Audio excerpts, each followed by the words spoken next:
नमस्कार मित्रांनो, मी तुमच्या सर्वांचा लाडका जावळ प्रेम रमेश सुरडकर. तर नमस्कार मंडळी, मी तुमच्या सर्वांचा लाडका मामा प्रेम शरद काकडे.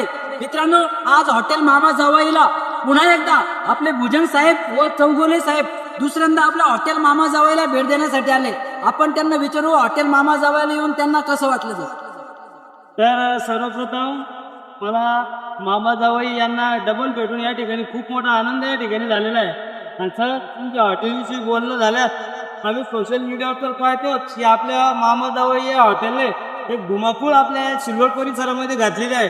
पण आज प्रत्यक्षात पुन्हा पाहण्याचा योग या ठिकाणी आलेला आहे. तर तुमच्या या मामा हॉटेल जावई हॉटेलला मी शुभेच्छा या ठिकाणी देतो. आणि यानंतर तुम्ही हॉटेल चालवत असताना तुम्ही एक हॉटेलचे मालक तर आहात, पण माणूस म्हणून तुम्ही एक नंबर या ठिकाणी आहात.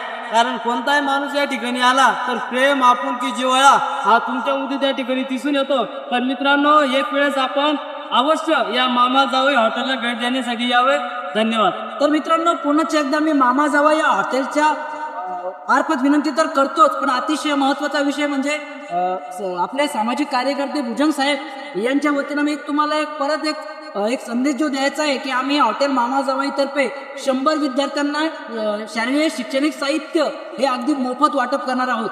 अनाथ आत्महत्याग्रस्त शेतकऱ्यांच्या मुलांसाठी आम्ही शालेय शैक्षणिक साहित्य मोफत वाटणार आहोत. तर भुजंग साहेबांच्या माध्यमातून जर काही आमच्यापर्यंत अनाथ आत्महत्याग्रस्त शेतकऱ्यांच्या मुलांचे नाव येत असतील तर ही मदत त्यांच्यापर्यंत नक्कीच पोहोचू. तर हा व्हिडिओ जास्तीत जास्त शेअर भुजंग साहेबांच्या माध्यमातून करावा ही नम्र विनंती. धन्यवाद.